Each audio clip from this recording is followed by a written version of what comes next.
My mom and dad were missionaries in the tribe in Irian Jaya with headhunters, literally. And having an organ and pews and things like that was just out of the question, and wearing suit coats to church on Sunday. What does really the church look like? We all picture it like the home church that we're a part of, with the paid staff and organized in a certain way, and the seats lined up in a certain way, and the kind of music and the hymns that we sing. The misconception often is that people picture that out there, and it can look very different from anything that we've experienced. And you have to adjust and contextualize the church model to the situation that you're in when you're in another country.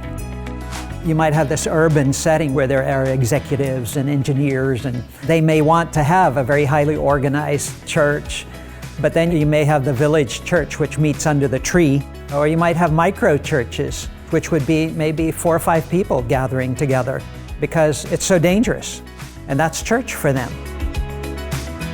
We have to be careful not to take the biblical definition of church and put it aside.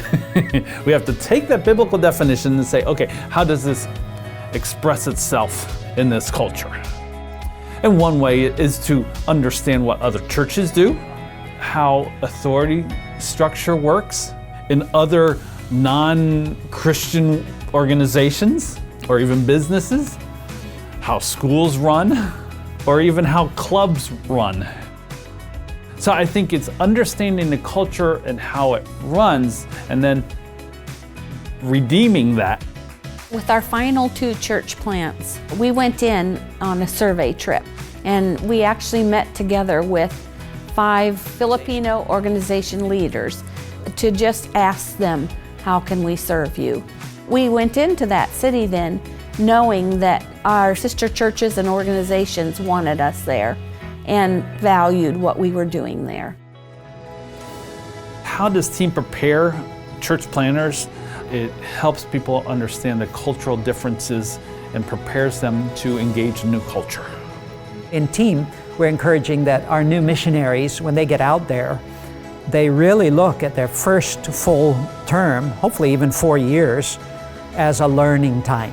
And they would even work under other missionaries. They may be ready to go and change the world like we were our very first mission, but we were so thankful for an older missionary who took us under his wing during that first term. And we learned so much from him that changed our whole missionary career. So we want all of our missionaries to be able to have that.